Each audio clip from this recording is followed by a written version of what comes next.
श्रीपादांची भक्तांना सांगितलेली 12 अभयवचने.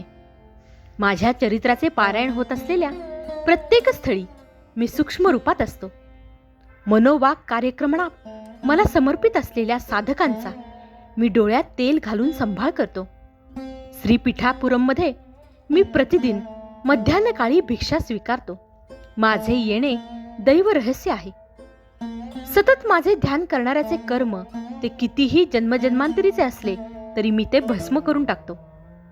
अन्नासाठी तळमळणाऱ्यांना अन्न दिल्यास मी त्या दात्यास नक्कीच प्रसन्न होतो. मी श्रीपाद श्रीवल्लभ आहे. माझ्या भक्तांच्या घरी महालक्ष्मी तिच्या संपूर्ण कलेने प्रकाशित असते. तुमचे अंतःकरण शुद्ध असेल तर माझा कटाक्ष सदैव तुमच्यावर असतो.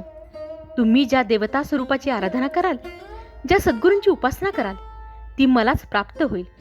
तुम्ही केलेली प्रार्थना मलाच पोचते. माझा अनुग्रह आशीर्वाद तुम्ही आराधलेल्या देवतेच्या स्वरूपाद्वारे तुमच्या सद्गुरूंद्वारे तुम्हाला प्राप्त होतो. श्रीपाद श्रीवल्लभ म्हणजे केवळ नामरूपच नाही, सकल देवता स्वरूप, समस्त शक्तींचे अंश मिळून माझे विराट स्वरूप अनुष्ठानाद्वारेच तुम्हाला समजू शकेल. श्रीपाद श्रीवल्लभ हा माझा संपूर्ण योग अवतार आहे. जे महायोगी महासिद्ध पुरुष माझे नित्य ध्यान करतात ते माझेच अंश आहेत.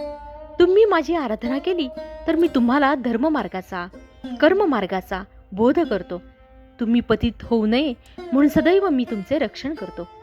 श्रीपाद श्रीवल्लभांचा जय जयकार असो.